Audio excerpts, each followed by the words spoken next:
আসসালামু আলাইকুম। Coin plan নিয়ে আজকে কিছু তথ্য আপনাদের সাথে শেয়ার করব। এই কয়েন প্ল্যানগুলো কিছুদিন পর পর কিন্তু ছাঁটাই করে দিতে হয়। তো এই যে এই টবটাতে দেখতে পারতেছেন অনেকগুলো পাতা হলুদ হয়ে গেছে, তারপরে আবার নিচেরগুলো ছোট ছোট আছে। পাতাগুলোর জন্য নিচের গাছগুলোর পাতা প্রপারভাবে বেড়ে উঠতে পারতেছে না।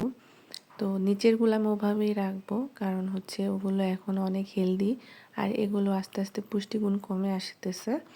তো এই জন্যই আর ছাঁটাই করে দেওয়া। আপনি যত এগুলো কেটে দিবেন তত সুন্দর হয়ে আরও ডালপালা গজাবে, আরও দেখতেও সুন্দর লাগবে।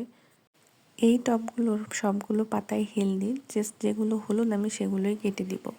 সেম ওয়েতে আমি এই টবের সবগুলো ডালপালা ছেড়ে দিলাম, আর এগুলো প্রপার সবগুলো সমানভাবে বেড়ে উঠতেছিল। তো অনেক দিন হয়ে গিয়েছিল দেখে ভাবলাম যে এটারও একটা কিছু করা দরকার।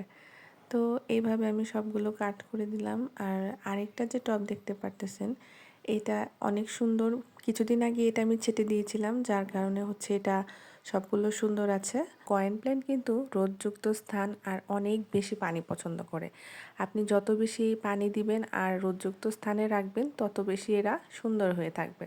অনেকে পানিতে রাখে, হ্যাঁ পানিতেও রাখা যায়। আর এদের কিন্তু ছোট্ট ছোট্ট ফুলও হয়, আপনারা দেখেছেন কিনা জানি না। আজকে এ পর্যন্তই। Thanks for watching.